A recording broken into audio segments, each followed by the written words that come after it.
Year 5, good morning. Friday morning, last maths lesson of the week. We are going to start with our mental maths. 4 questions plus the shape in the corner. Give yourself 30 seconds and then we'll go through the answers. Pause the video now. Question 1. What is 3/10 less than 0.789?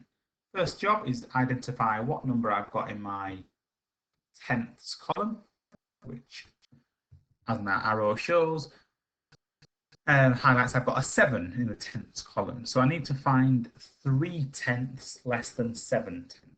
So 7/10, 6/10, 5/10, 4/10. So my whole number would be 0.4. The 8 and the 9 in the hundredths and the thousandth column remain the same. 0.489 is the answer I was looking for. Question 2. Write 80% as a fraction in its simplest form.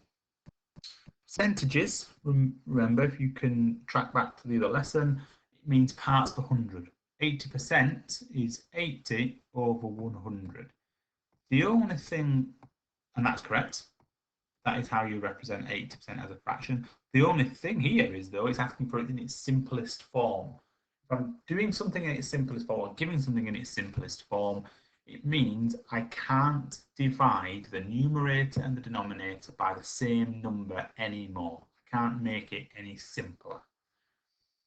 So we've got to try and reduce 80 over 100 by dividing using our division and perhaps our multiplication skills. So 80 over 100, what can you do with both of those numbers? Well, straight away, you might be thinking, well, I can halve both of them. I can divide them both by 2. They're both divisible by 2. If I divide them both by 2, I would get 40 over 50.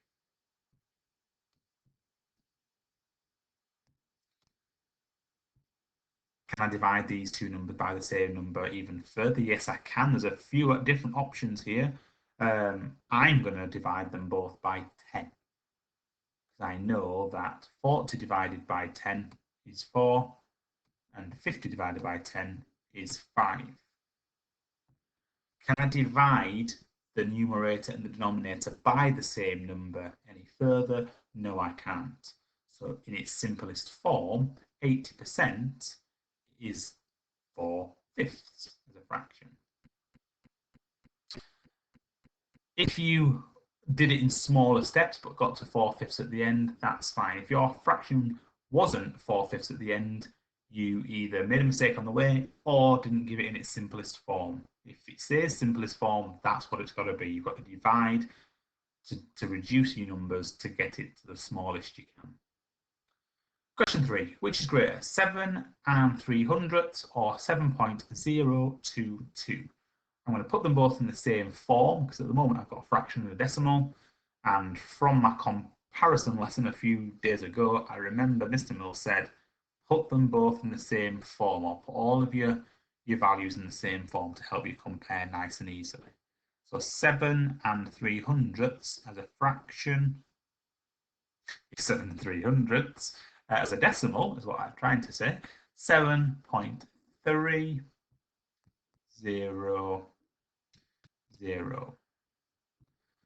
Comparing and looking at the largest value column first, both got the same number of ones, so that doesn't help me. Go to my next highest value column.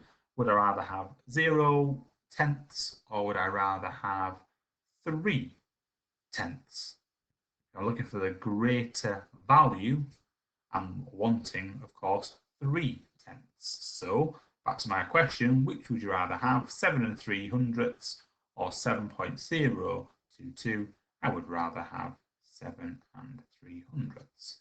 Question 4, which of the numbers are prime? We've been learning lots about our prime numbers at school. Hope you haven't forgotten them. We need to know them off by heart, really up to 19 and even further if we can. With the selection numbers we've got here, which are the prime numbers? 2 is a prime.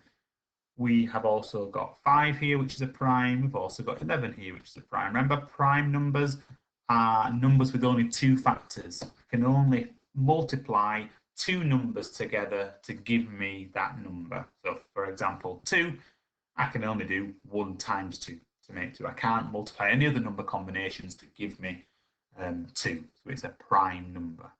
Opposite of a prime number, 9 and 21. Hopefully you're telling me it's a composite number, numbers which can be made using different combinations or have more factors. For example, number 9, 1 times 9, 3 times 3. You've got different ways of making the number.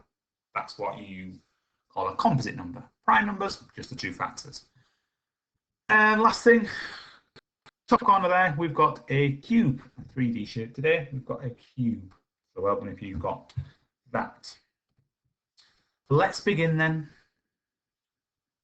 Today's what? It tells us, or says, we are learning to add decimals crossing the whole.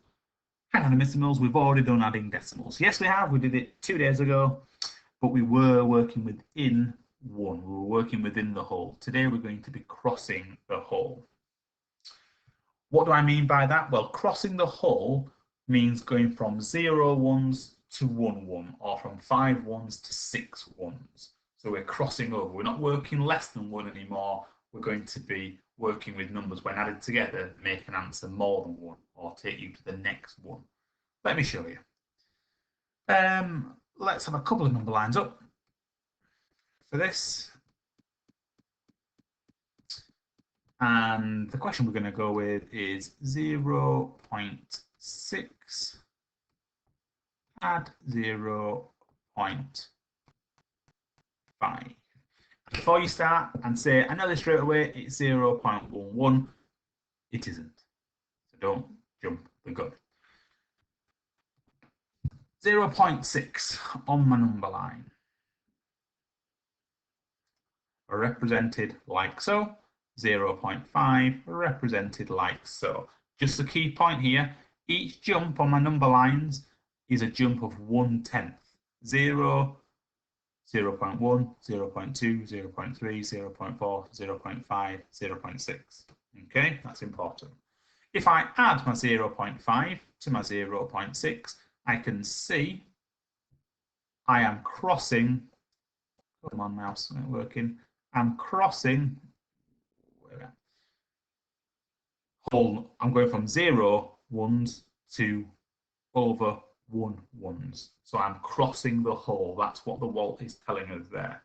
If I'm crossing the whole, I've jumped 1 interval on after the whole number 1. I said each interval, can you remember, was 1/10 or 0.1. So if I've got 1 whole and 1/10 as a decimal, it would be 1.1. Or, as a fraction, 1 and 1/10. Either one is fine. Let's have a look at a second example. Let's get rid of all of this. This time, come on. Oh dear. My laptop knows it's Friday. It's going to go slow today. Here we are. This time we're going to have a look at the example 0.8 add 0.25. So my example is slightly different this time because we're adding decimals and we've got hundredths in the mix as well this time. Last time we were just adding a tenth and a tenth. This time we're looking at numbers which involve hundredths as well. Once again, I'm going to use number lines to help me represent this. Same number lines as before, each jump is the jump of a tenth, or 0.1, they are the same. 0.8 and 0.25. 0.25 then is the same as 0.2 or 2/10 and 0.05 500ths. So I'm partitioning it to clarify what I'm adding on.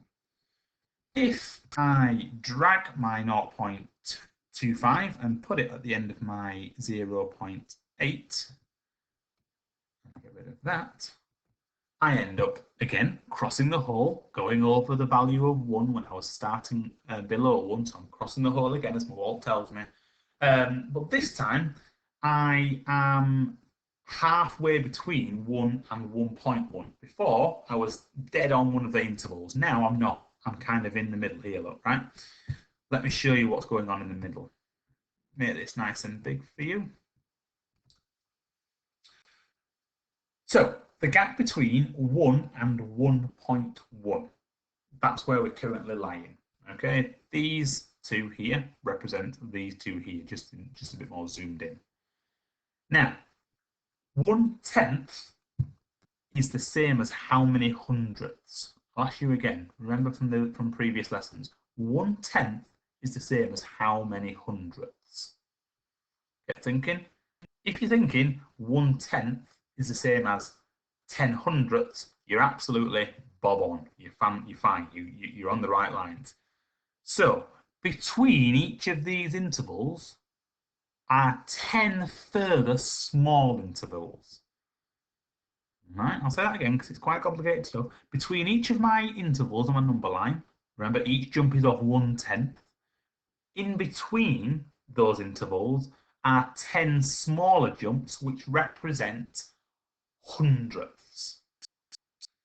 Okay, stick with me. I know it's complicated stuff.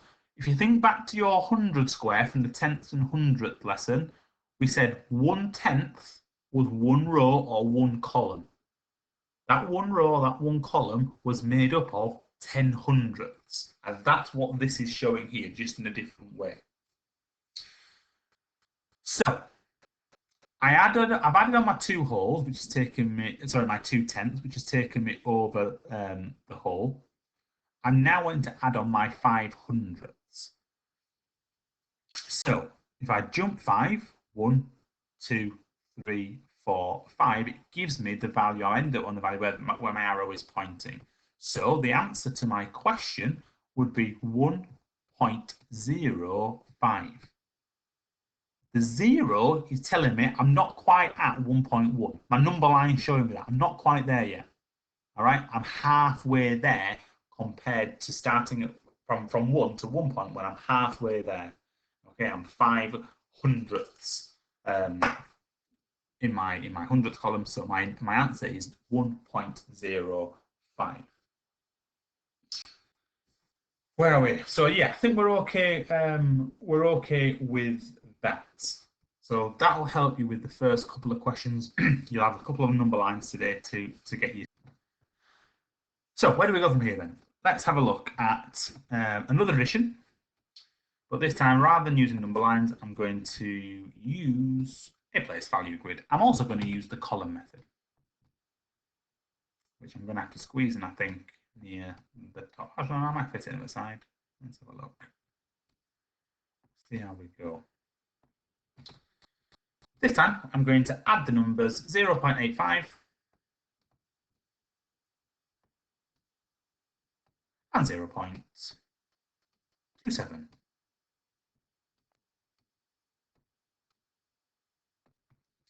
And I said I would do it, and I'm a man of my word, so we're going to have the column method at the side.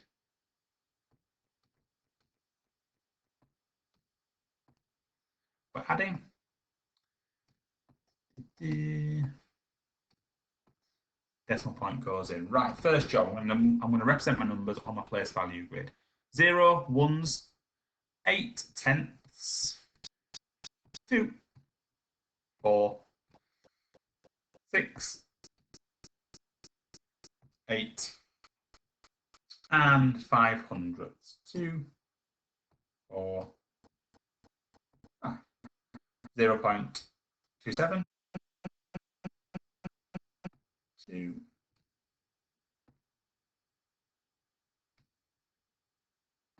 4, 6,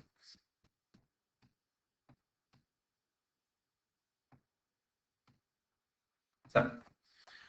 Oh, that's a lot to get into, but we're here now. So we're going to add these two values together. I'm going to start with my hundredth column because I start with my right. I always work right to left, don't I? When I'm working out using the column method and adding numbers up. I've got 5 hundredths and I've got 7 hundredths. If I add them together, 7 add 5, in your head, hopefully, you are thinking, right, I know in total I've got 12 hundredths. Now, because I've got 12 hundredths, I've got more than 10, I can perform an exchange. Remember what we said, 10 hundredths, so 10 of these, so 2, 4, 6, 8, 10. These 10 that I'm going to highlight now, I can exchange 10 hundredths, think about your 100 square, 10 of the squares, if I set them all, is the same as 1/10.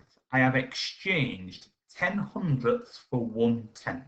10 hundredths is the same as 1/10. So to show that on my column method addition, I would do 7 add 5, which gives me in total 12. I said 12, didn't I? So my 1 exchange goes here, which is what I've done with my counters, and my 2 goes here because that's what I have remaining. Yeah. Now I go to my tenths column. I have 8 here, 2, 4, 6, 8. I have 2 here, which gives me 10. And then I have my additional tenth that I exchanged from my previous part of my calculation. So again, I have got more than 10. 10 or more I can exchange. So I'm going to exchange 10 tenths. I'm going to select 10 of them.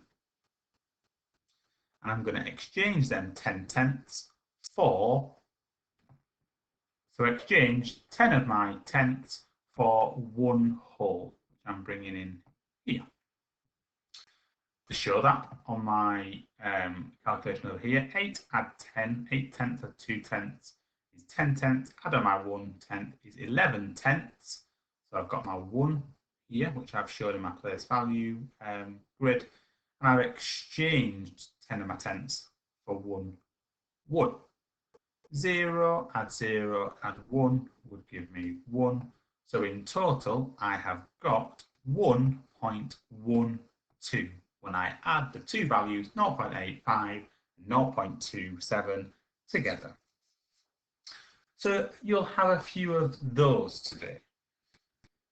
You will have a little look at number lines, you'll have a little look at place value grids working alongside the column method involving calculations with exchanging.